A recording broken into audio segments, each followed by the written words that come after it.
Economy line's that way, Mom. The sneer dripped like acid. Didn't even glance at my first-class ticket. That gate agent, Cynthia, thought she knew my story. Black skin, expensive suit, didn't compute. But she didn't know about Oratech, about the deal I was about to close that would make her whole damn airline look like a lemonade stand. And that's where she messed up. Big time.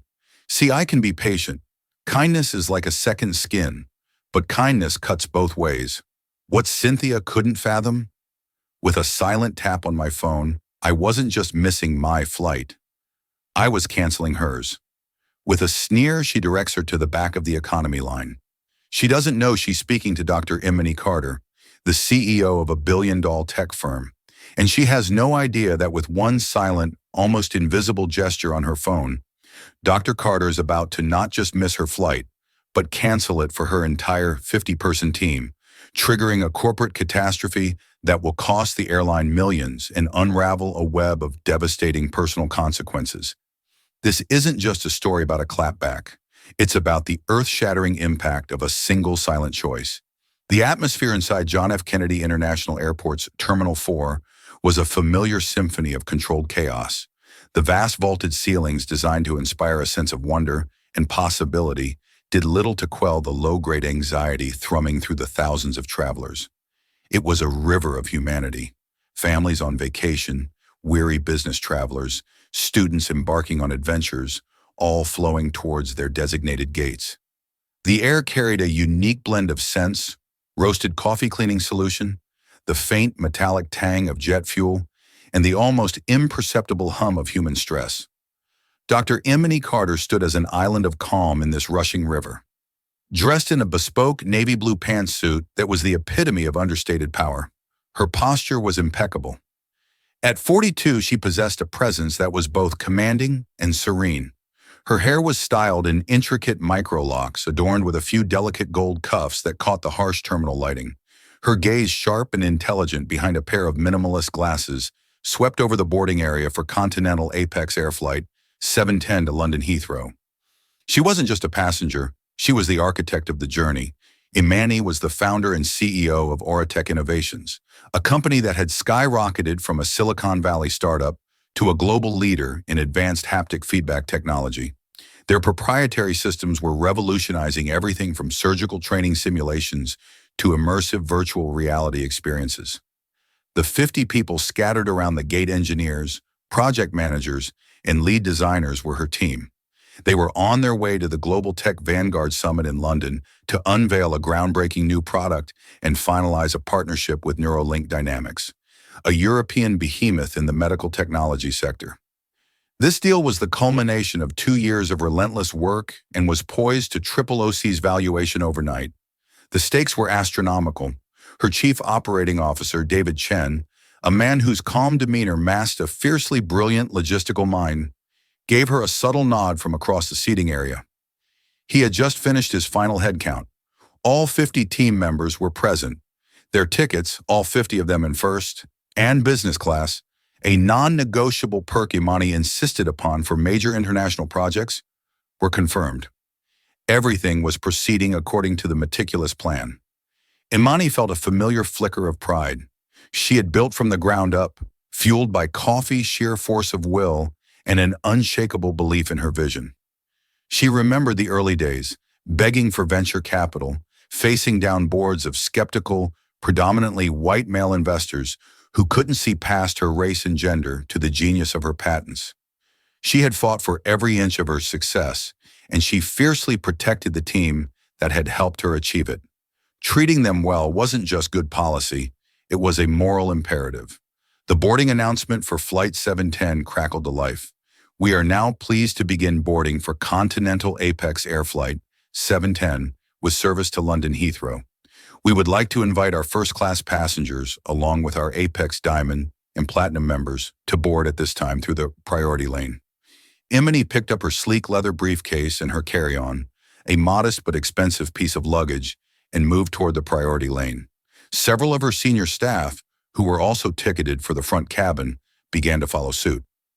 The rest of the team knew the drill. They would board with their respective business class zones. The gate was managed by 2 agents. One was a young man, polite and efficient, scanning passports with a practiced rhythm. The other was a woman in her late 40s whose name tag read Cynthia Vance. Cynthia had a pinched expression, as if she just tasted something sour. Her blonde hair was pulled back in a severe bun, and her eyes, a flat shade of blue, seemed to scan the line, not for passengers, but for discrepancies. She radiated an air of world-weary authority, the kind wielded by those in small kingdoms who believe their power is absolute. As Imani approached, Cynthia's eyes locked onto her. She bypassed the white businessman in front of Imani with a cursory glance at his ticket, but her gaze lingered on Imani, traveling from her face down to her shoes and back up again. It was a look Imani knew well. It was the look of assessment, of categorization, of a mind working through a checklist of stereotypes and assumptions. "Good morning," Imani said, her voice even and pleasant, holding out her passport and first-class boarding pass. Cynthia Vance ignored the greeting. She didn't even look at the documents in Imani's hand. Instead, she gestured with a flick of her wrist toward the much longer snaking line next to them. "The economy line is over there, Mom," she said. Her voice wasn't overtly hostile, but it was laden with a thick, patronizing condescension. The mom was not a sign of respect, but a verbal pat on the head. Imani paused. The hum of the terminal seemed to fade into the background.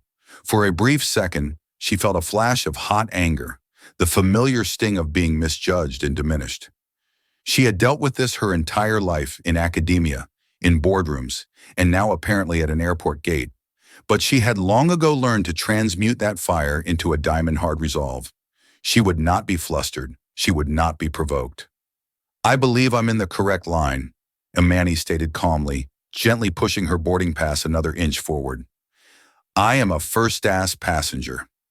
Cynthia let out a small, disbelieving sigh, the kind one might use for a toddler who insists on putting a square peg in a round hole. "Lots of people believe they're in the right line," she said, a smirk playing on her lips. "The priority lane is for first class and high-tier status members only. The general boarding line is on the right." She still had not looked at the ticket. Her decision was made, her reality constructed. In her mind, the woman standing before her simply did not fit the profile of a first-class passenger. The suit, the poise, the expensive luggage, Cynthia's prejudice filtered it all out, leaving only the color of Imani's skin as the determining factor. Behind Imani, David Chen's face tightened. Two of her other executives, a sharp-witted lawyer named Sophia and a brilliant engineer named Ben, exchanged looks of disbelief.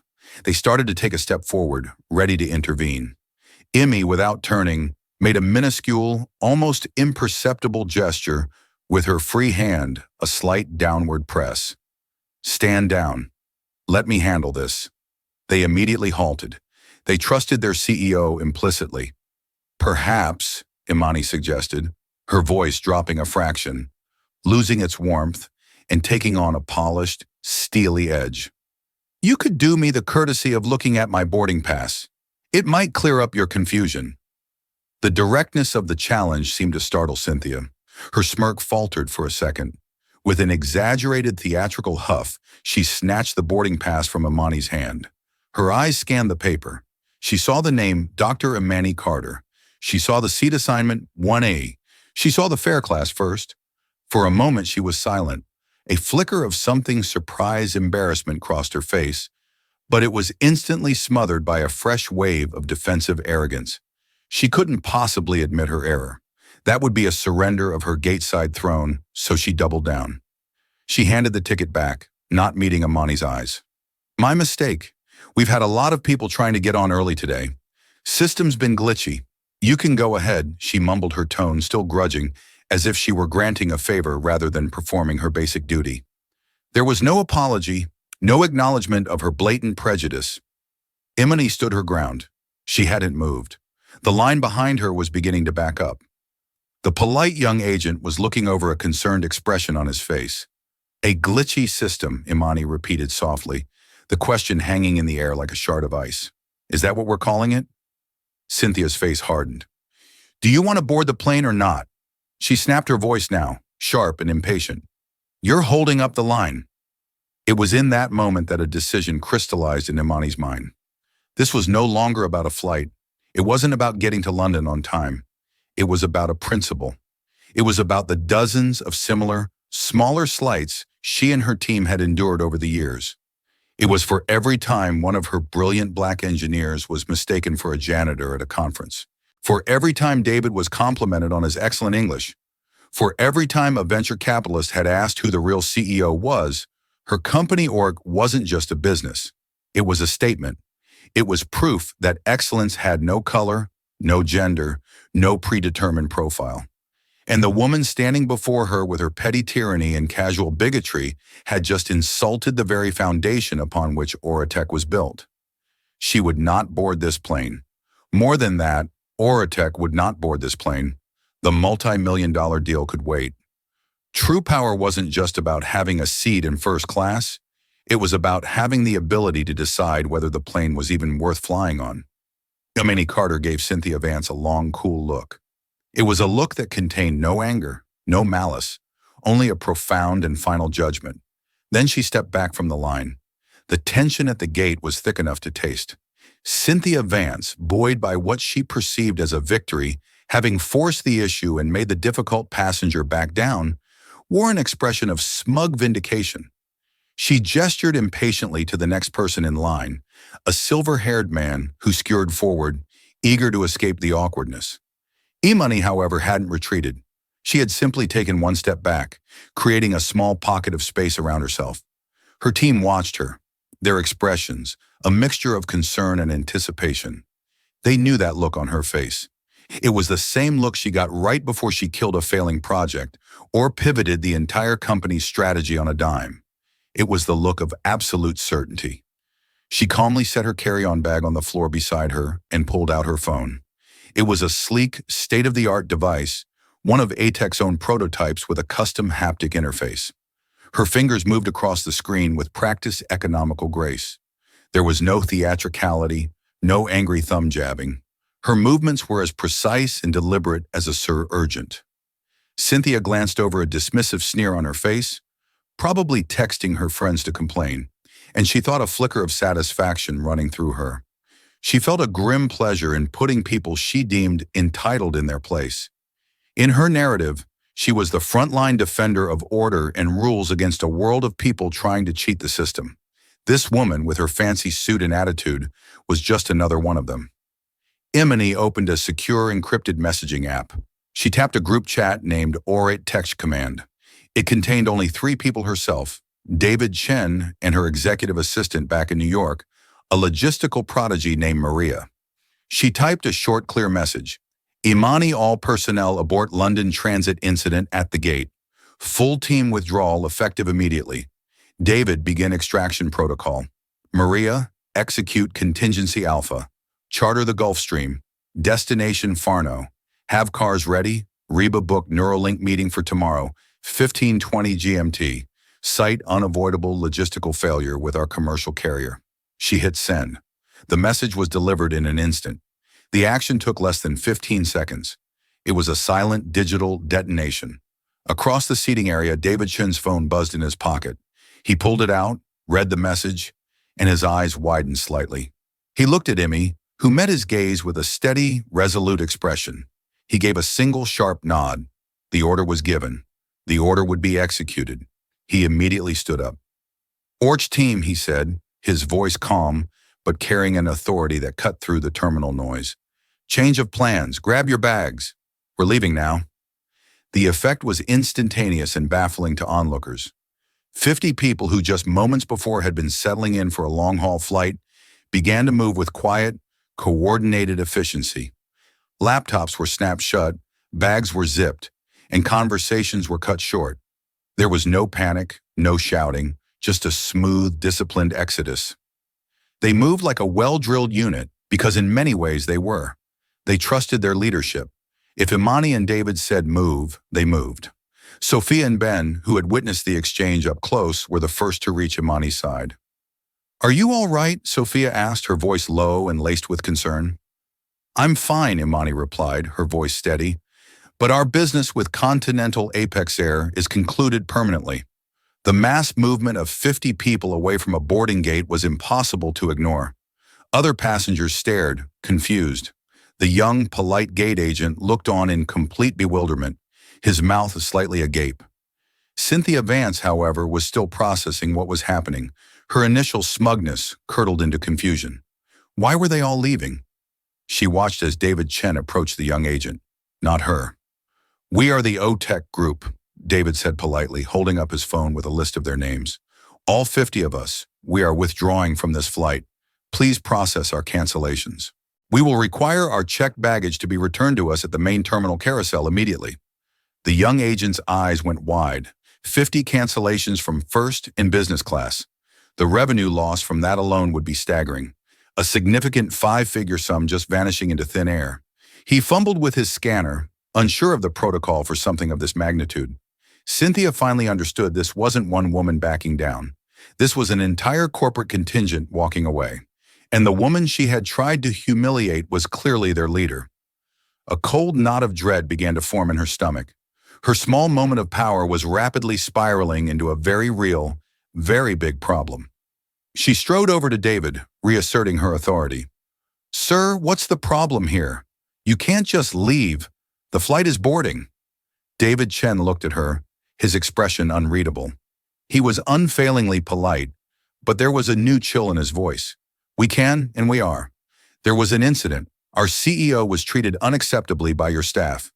We have standards of professional conduct for our partners and vendors.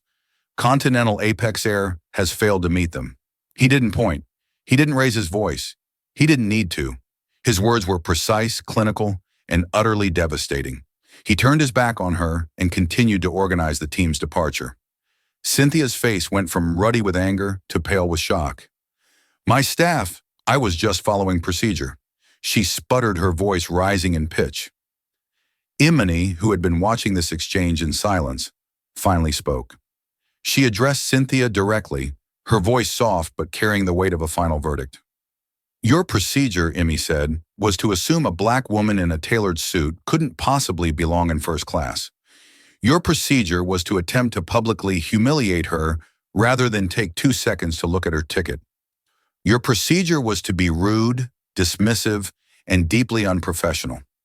My procedure," she continued, picking up her bag, "is to refuse to financially support any organization that employs people like you in customer-facing roles. Oratech will be taking its business elsewhere. We have a multi-million-dollar annual corporate travel account. Rest assured, not another dollar of it will be spent with your airline."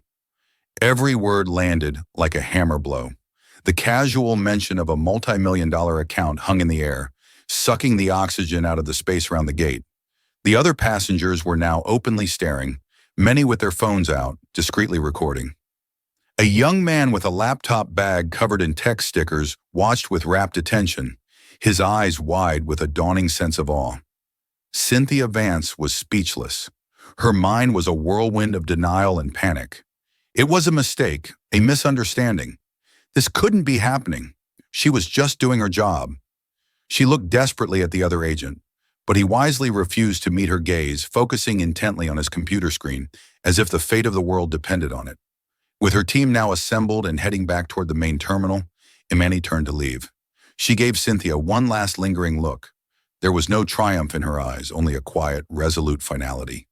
Then, with the silent grace that had defined her every action, she turned and walked away, leaving Cynthia Vance standing alone in the wreckage of her own prejudice, the silent detonation of that single text message still echoing in the suddenly quiet space around Gate B24. The retreat of the Oratech team was a masterclass in controlled chaos.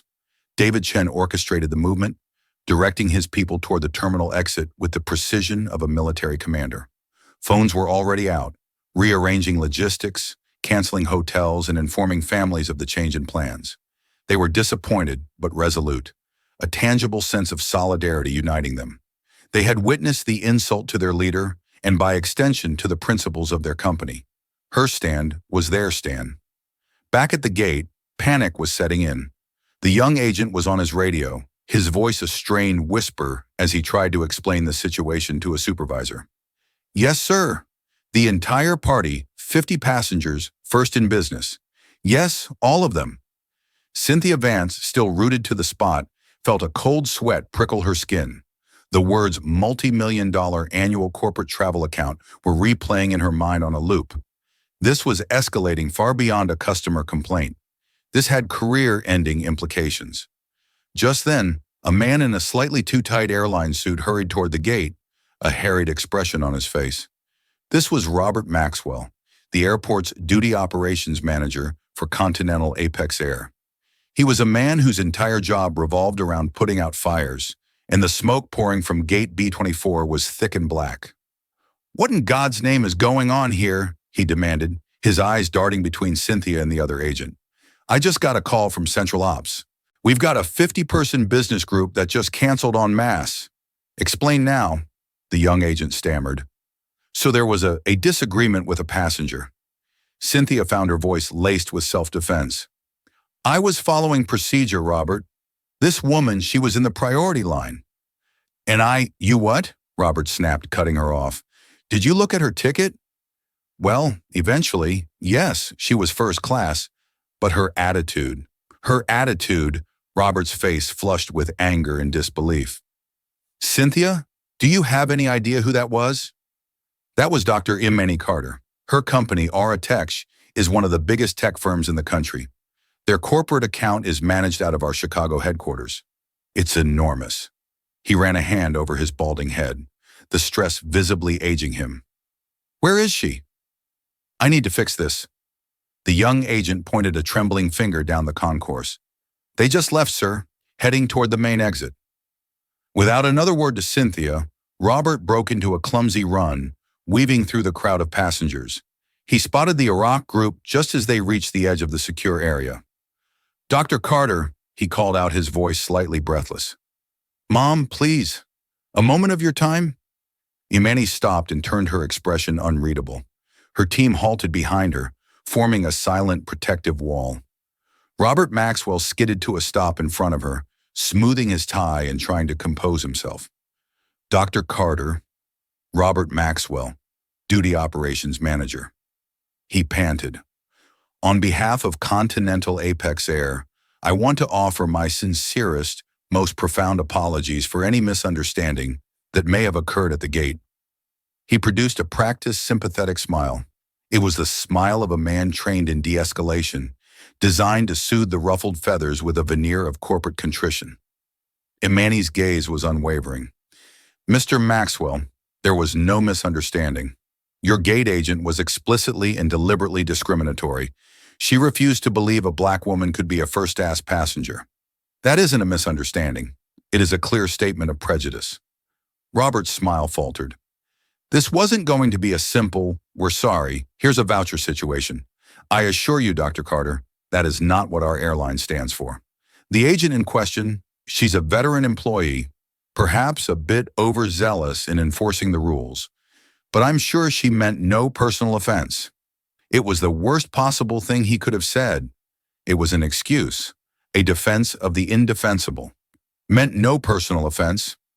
Imani's voice was still quiet, but it now held a dangerous undercurrent. "Mr. Maxwell, do you think racism is only a problem when it's personal? Your agent's bias is a systemic issue, one you are now attempting to minimize with corporate platitudes. She didn't see me a paying customer. She saw a stereotype, and your first instinct is to defend her, not to address the egregious behavior. That tells me everything I need to know about your company's culture." David Chen stepped forward slightly. "Mr. Maxwell, we have 50 employees here. Ease. We were on our way to London to close a deal worth over $200 million to our company. The success of that deal relies on our team being focused, respected, and secure. This incident has demonstrated that we can't rely on your airline for even the most basic level of professional courtesy. The risk of entrusting our people and our business to your service is now, in our assessment, unacceptably high." Robert's face went pale. The number 200 million hung in the air, eclipsing even Imani's earlier mention of their travel account. "Please," he pleaded, his professional demeanor cracking. "Let's not be hasty. I will personally escort you and your entire team onto the plane. I will guarantee you the most comfortable flight possible. We will open an immediate formal investigation into the agent's conduct. We'll fire her if that's what it takes. Just please don't do this." Imani gave a small, sad shake of her head. Mr. Maxwell, this is no longer a negotiation. You seem to think this is about my personal comfort. It's not. It's about the integrity of my company and the well-being of my employees. Firing one agent now under duress is a bandage on a festering wound. It doesn't solve the problem. It just hides the symptom. The problem is a culture that allowed her to feel comfortable acting that way in the first place, and a management that excuses it as overzealousness. She glanced at her phone. Our new travel arrangements have been made. Our baggage is being offloaded. We will send you a bill for the associated costs of this disruption. Goodbye, Mr. Maxwell. She turned, and this time there was no stopping her. The entire OTEC team moved as one, a silent tide flowing out of the terminal, leaving the duty manager standing alone, the magnitude of the disaster finally crashing down upon him. He had not just failed to put out the fire, he had poured gasoline on it. Back at the gate, Cynthia watched him trudge back, his face ashen. He walked right past her, picked up the radio, and spoke in a low, grim voice. Security to gate B24. Escort M. Vance to the operations office. Her credentials are to be suspended effective immediately. Cynthia's world tilted on its axis. Robert, wait, she cried out. You can't do this. It was a mistake. He finally turned to look at her, and his eyes were devoid of any sympathy. You didn't just make a mistake, Cynthia, he said, his voice cold with fury. You just cost us the Orate account. You probably cost us a hell of a lot more than that. You're done. The aftershock of Imani's silent gesture was no longer a tremor. It was a full-blown earthquake, and the ground was just beginning to crack open beneath continental Apex Air. The story didn't stay within the sterile confines of JFK for long. In the age of social media, secrets have the lifespan of a mayfly. Lucas Peterson, the young tech student who had been watching the entire drama unfold, was already typing furiously on his phone before Imani's team had even cleared security. He hadn't recorded a video he felt that would be an invasion, but he had absorbed every word, every gesture. He was a huge admirer of Dr. Imani Carter, having followed Oritech's rise for a class project, seeing his idol in person, and then witnessing that raw, powerful display of principle had left him buzzing with adrenaline. He posted a detailed account of the incident on X, formerly Twitter and LinkedIn, tagging both ATEC and Continental Apex Air. He didn't use inflammatory language. He simply reported what he saw and heard the gate agent's condescending dismissal, Dr. Carter's calm and steely response, the quiet efficiency of her team's withdrawal, and the duty manager's failed attempt at an apology. He ended his post with a simple line. Today I saw what true leadership looks like. It's not about shouting the loudest. It's about the quiet, unshakable power of your convictions. Oritech doesn't just build the future, they live by it. Continental Apex Air has a lot to answer for. The posts exploded. Within an hour, it had been retweeted thousands of times. Tech journalists, diversity and inclusion advocates, and business leaders picked it up. The hashtags Oritech and Flying While Black started trending. Lucas's eyewitness account, because of its measured tone and detailed accuracy, was seen as highly credible. The story was compelling David versus Goliath, except David was a black female CEO, and Goliath was a multi-billion-dollar airline corporation. By the time Imani and her team were settling into a private lounge at a nearby executive airfield, waiting for their chartered Gulfstream G650, the story was the lead item on several major news websites. Continental Apex Air's social media channels were being inundated with furious comments. Their stock, which had been stable at the market's open, began to show a noticeable dip. The ripples reached far beyond public perception.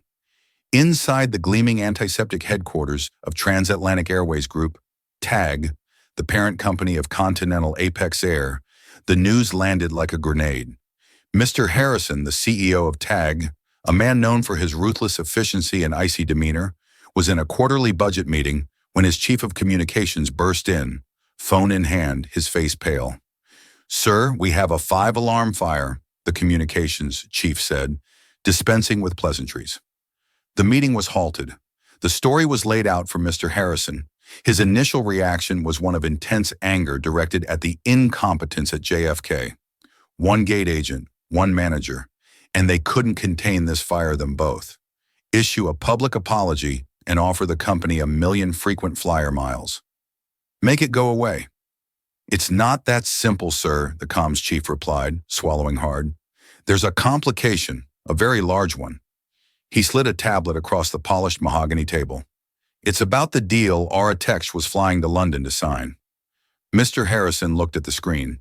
It was an internal briefing document. Their partnership is with Neuralink Dynamics, the chief explained. The name hit Harrison like a physical blow. He didn't need to read any further. Neuralink, he whispered, the color draining from his face. Neuralink Dynamics was not just any medical tech company. They were a key strategic partner for TAG's burgeoning and highly profitable air freight division. TAG had just signed a massive exclusive 10-year contract worth an estimated $500 million to be the sole global carrier for Neuralink's sensitive high-value medical hardware. The ink was barely dry. The partnership was announced the previous week with much fanfare, promising to be a cornerstone of TAG's future growth. Go on, Harrison said, his voice dangerously quiet. Neuralink's next-generation surgical simulators, the ones our new freight contract is built around, require a new haptic feedback system to function. A system that provides realistic tactile sensations for training surgeons. According to our intel, there's only one company in the world that makes a system that meets Neuralink's rigorous specifications.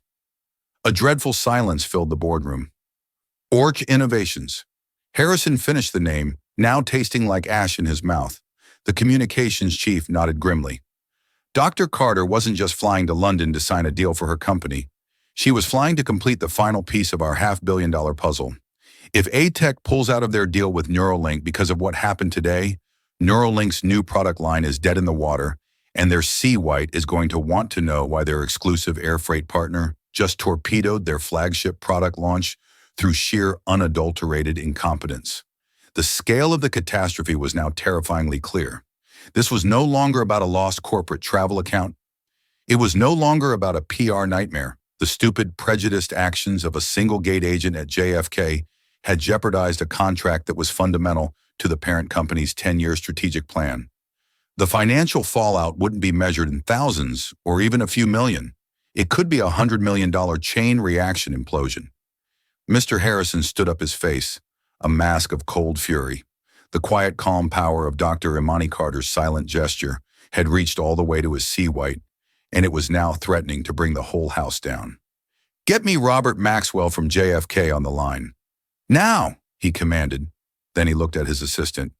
And get me a phone number for Dr. Imani Carter. Don't tell me you can't find it. I don't care if you have to call the president. Get it. The reverberations were becoming a tidal wave. Cynthia Vance sat in a sterile, windowless office in the airport's administrative wing.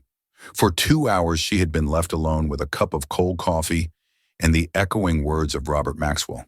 Her security badge and company ID lay on the table in front of her, inert pieces of plastic that had until this morning defined a large part of her identity. For 22 years, she had been Cynthia Vance, employee of Continental Apex Air. Now she was just Cynthia. Her mind replayed the incident in a torturous loop. In her version, she was still the victim. The woman Dr. Carter had been haughty. She had an area about her. Cynthia had simply been enforcing the rules, trying to keep the line moving. It wasn't about race. It was about procedure. She clung to this narrative like a life raft in a churning sea of panic. But a small, treacherous part of her mind kept showing her the facts. She hadn't asked to see the ticket. She had made an assumption based on what the woman was. Black, what the woman. That was it. That was the beginning and the end of her calculation. She had seen countless white men and women in expensive clothes breeze through the first-ass line without a second thought. But this woman had triggered something in her, a deep-seated, unexamined prejudice that had lashed out on instinct. Her phone buzzed. It was a text from her sister. Cindy, are you okay? Turn on the news. With trembling hands, she pulled up a news app. The headline was stark. Tech CEO Dr. Imani Carter pulls team from flight after alleged racial profiling by airline staff. Her heart hammered against her ribs. They were talking about her. The whole world was talking about her. The article contained quotes from Lucas Peterson's viral post. It mentioned the immediate grounding of her 50-person team and the cancellation of a major international partnership meeting. Then a new alert popped up, a statement from Transatlantic Airways Group. TARG and its subsidiary Continental Apex Air have been made aware of a deeply disturbing incident at JFK today. The alleged behavior is unacceptable and runs contrary to our core values of respect and inclusion. A full and swift investigation is underway. The employee in question has been suspended without pay, pending the results of this investigation.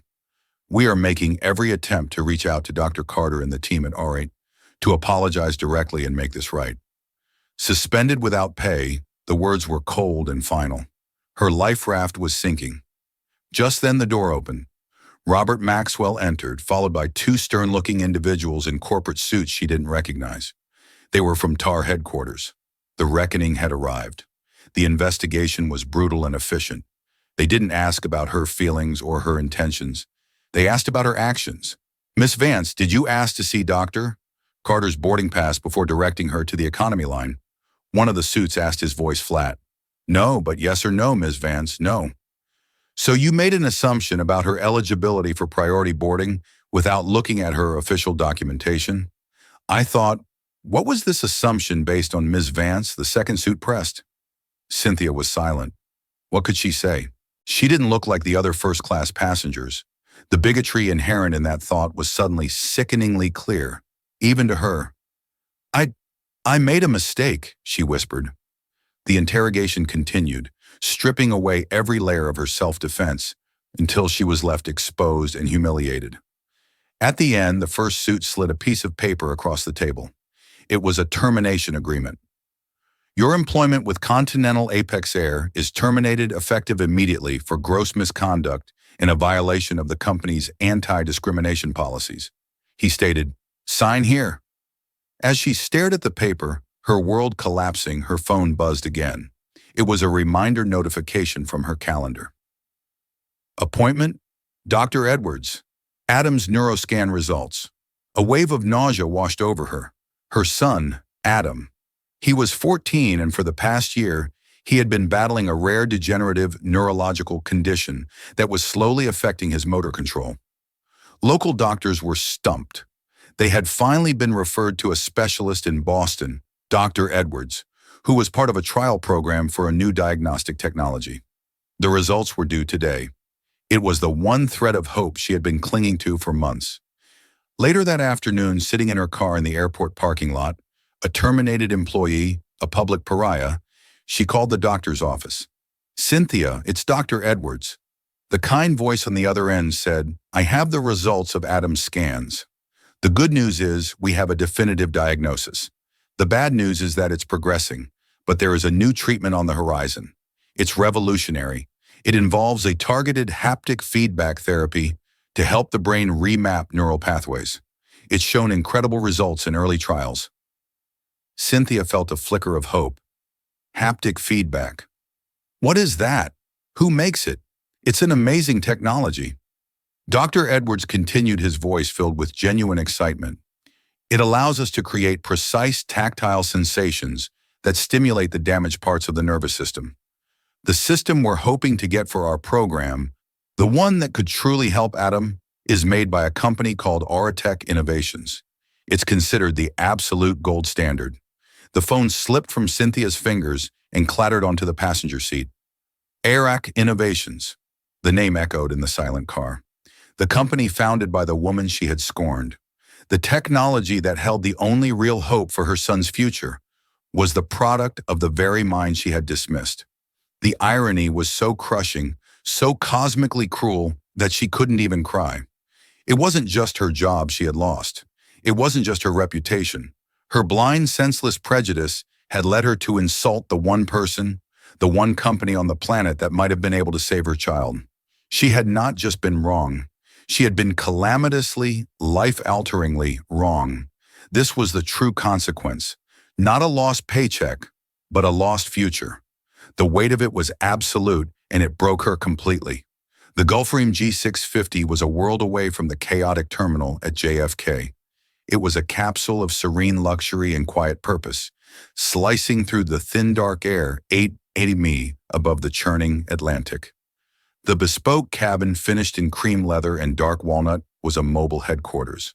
There was no sense of celebration, no victorious chatter. Instead, a low hum of focused energy pervaded the space.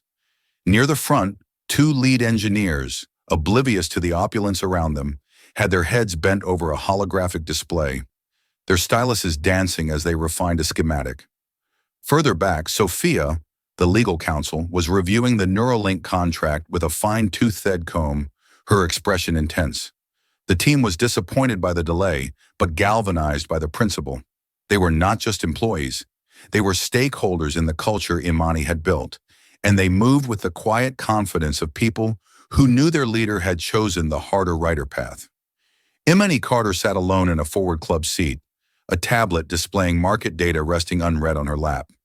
She stared out the curved window, not at the blanket of clouds below, but at the impossible star-dusted darkness of the upper atmosphere. The incident at the gate replayed in her mind, not with the heat of anger anymore, but with a cool, analytical detachment. She weighed the cost of her decision. The charter flight was an unplanned six-figure expense. The disruption to her team's schedule was significant, and the risk to the Neuralink deal, however small, was real. She felt the immense weight of her responsibility. For 50 people, she had unilaterally altered their plans, upended their work, and thrown a grenade into a meticulously planned operation. She had done it for a principle, but principles had costs. Had the price been too high, David Chen approached and took the seat opposite her, his expression calm as ever. He seemed to read her thoughts. "No one is second-guessing you, Imani," he said softly. "You should see the messages on the team's internal channels. They're proud. They feel seen. What you did today was an investment in our company's soul that always pays the highest dividend." Imani managed a small, grateful smile. "Our company's soul is expensive, David." "The best things always are," he replied. "So what's the next move?" "Harrison's office has been calling Maria every 5 minutes for the past hour. They're desperate. Desperation leads to mistakes." Imani mused, her strategic mind taking over. "Or it leads to clarity. We're about to find out which it is." As if on cue, her private satellite phone chirped. It was Maria. "Dr. Carter, I apologize for the intrusion. Mr. Alistair Harrison is on the line. He has bypassed my attempts to schedule a call and is citing an urgent matter of extreme mutual importance. He sounds contained, but under significant pressure." Imani paused, considering her options. She held all the cards. She could let him wait. Let him stew in the crisis his company had created. But that was a power play, not a solution. And Imani was a builder, a solver. Put him through Maria. A moment later, a man's voice, crisp and carrying the polished accent of the global elite, filled the quiet cabin. "Dr. Carter Alistair Harrison, thank you for taking my call." "Mr. Harrison," Imani replied, her voice a flat, cool surface. She would give him nothing to start. "Dr. Carter, I'll be direct. I've been fully briefed on the disgraceful event at JFK this morning. On behalf of the entire Transatlantic Airways Group, I want to offer you my most sincere and unconditional apology. The behavior of our employee was appalling, a complete failure to uphold the values of respect and service we claim to stand for. It was a textbook corporate apology, well delivered, but generic." "I appreciate the sentiment, Mr. Harrison," Imani said, her tone unmoved. "But I've already received a similar apology from your Mr. Maxwell right before he tried to excuse the behavior as overzealousness." A sharp intake of breath on the other end of the line. Imani had just shown him that empty words were useless. Mr. Maxwell's handling of the situation was a case study in incompetence. "And it is being dealt with severely," Harrison said, his voice tightening. "The gate agent's employment has been terminated, but I know that's not a solution. That's a reaction. It's a necessary one. But you're right. It's not a solution," Imani agreed. "The solution would be to address the culture that made your agent feel empowered to act on her prejudice in the first place." This was the crux of it. Harrison seemed to understand he was not dealing with a typical aggrieved customer. "You are absolutely correct, and that is why I am calling. Dr. Carter, I am aware that your flight to London was for a meeting with Neuralink Dynamics." He paused, letting the name hang in the air. "I am also aware that Oratech technology is the keystone for their new surgical simulator." The same simulator that is the cornerstone of a new $500 million exclusive freight contract we recently signed with them. He had laid his cards on the table. It was a stunning admission of vulnerability and, in a strange way, a sign of respect. He was treating her not as a victim, but as a player on his level. "So, you're not just calling as the CEO of the airline that insulted me," Imani stated, connecting the dots. "You're calling as a man whose very significant business deal is now at risk because of that insult." "Yes," Harrison admitted, the single word costing him visible effort. "My company's failure has put my other business interests in jeopardy. It's a mess of my organization's own making. I own that, which is why I am not calling to ask for a favor. I am calling to propose a new foundation for our relationship, should you be willing to even consider one." Imani leaned forward, slightly intrigued. "I'm listening. First, we will refund every dollar Aura has spent with any tag-owned airline for the past fiscal year. Second, we will cover all costs associated with this disruption, including the charter of your current flight. Third, and most importantly, I am personally committing $10 million to fund a complete overhaul of our diversity, equity, and inclusion training for all 60,000 of our global customer-facing employees. And I want Auratech to be a paid consultant in the selection of the firm that will design and implement that program. I want your standards to become our standards." It was an immense, concrete, and systemic proposal. It went far beyond what she expected. Who would have oversight? Imani pressed, testing him. How would you measure success? A $10 million program is just a PR stunt if it doesn't lead to verifiable change. "An independent board," Harrison countered immediately, "with a seat for a representative of your choosing. We'll establish metrics based on independent audits and customer feedback. We will be transparent. We will make the results public. For better or for worse, we have to be better. You've shown me that in the most painful way possible." Imani was silent for a long moment. This was what real change looked like. Not an angry tweet or a lawsuit, but a fundamental shift in corporate policy bought and paid for by the company's own failure. "Send me the proposal in writing, Mr. Harrison," she said finally. "Every detail. I will review it after my business in London is concluded. That is all I can promise you right now." "Thank you, Dr. Carter," he said, the relief in his voice palpable. "That is more than I deserve." The call ended. David looked at her, his eyebrows raised. "That," he said, "was a masterclass. You didn't just get an apology. You got a budget and a seat at the table." "Progress, David," Imani said, a flicker of satisfaction in her eyes. "That's the only victory that matters." 2 days later, Imani stood at the floor, toe-ceiling window of her suite at the Corinthia, looking out over the Thames. The meeting with Neuralink had been a resounding success. Their CEO, Dr. Anna Sharma, had greeted her with a warm embrace. "I heard what happened, Imani," she'd said. "What you did took courage. It's the same courage we see in your company's technology. We are proud to be your partner." The deal was signed, the future secured. Her phone chimed with an incoming encrypted file from a trusted information source she occasionally used for deep-level corporate due diligence. The file was labeled JFK Incident Follow-Up. She opened it, scanning the dry factual report of the firings, the corporate scrambling the internal memos, and then she came to a small human interest addendum. It was a brief profile of Cynthia Vance. It detailed her 22 years of service, her modest life in Queens, and a single devastating detail. Her 14-year-old son, Adam, was suffering from a rare neurological disorder. The report named the condition and the specialist in Boston overseeing his case, and noted that the boy's only hope for a functional recovery was a new experimental therapy. A therapy that relied on a state-of-the-art haptic feedback system, the system made by Auratech Innovations. Imani read the paragraph again, and then a third time. The city lights of London blurred. The cosmic, crushing irony of it was suffocating. She pictured the woman's face pinched with bitterness and misplaced authority. She pictured that same woman sitting in a doctor's office, hearing that the only hope for her child was being produced by the very company, the very person she had so casually and hatefully dismissed. There was no triumph in this knowledge. There was no feeling of righteous vindication. There was only a profound, hollow sadness. A woman's prejudice, a poison she had carried for years, had not only cost her a job, but it had also, in a way, targeted her own son. She walked over to the desk and called David in the adjacent suite. When he arrived, she simply handed him the tablet. He read it, and his normally stoic face fell. "My God," he whispered, "to be so consumed by hate, you end up standing in the way of a miracle for your own child." He looked at Imani. "It's a tragic story. But it's her story, Imani.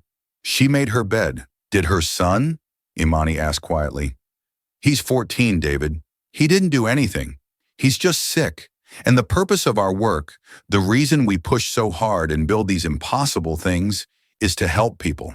It's to give a surgeon a steadier hand, a pilot a better feel for their plane, and maybe to give a sick kid a chance to get better. We can't let her bigotry become a barrier to our own mission." David understood immediately. He saw the path she was paving. "What are you going to do?" "I'm going to do what a builder does," she said. "I'm going to build a bridge." Her first call was to Boston. She got Dr. Edwards on the line, introduced herself, and listened as he spoke with passion about his research. Then she made her offer. "Doctor, as part of our new Oratech Cares initiative, we are donating 3 of our new NeuroHaptic 7 systems to your hospital's research program. We will also provide an on-site technician for 6 months to ensure seamless integration. We believe in your work." The doctor was left speechless, stammering his thanks. Her second call was to Oratech's chief financial officer. Her instructions were precise. "You will work with the Children's Neurological Health Foundation of New York.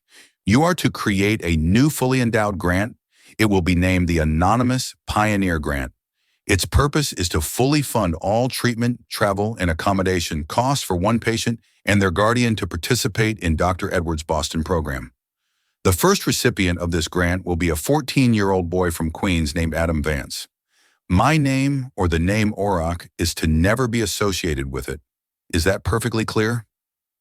It was. When the calls were done, Imani went back to the window.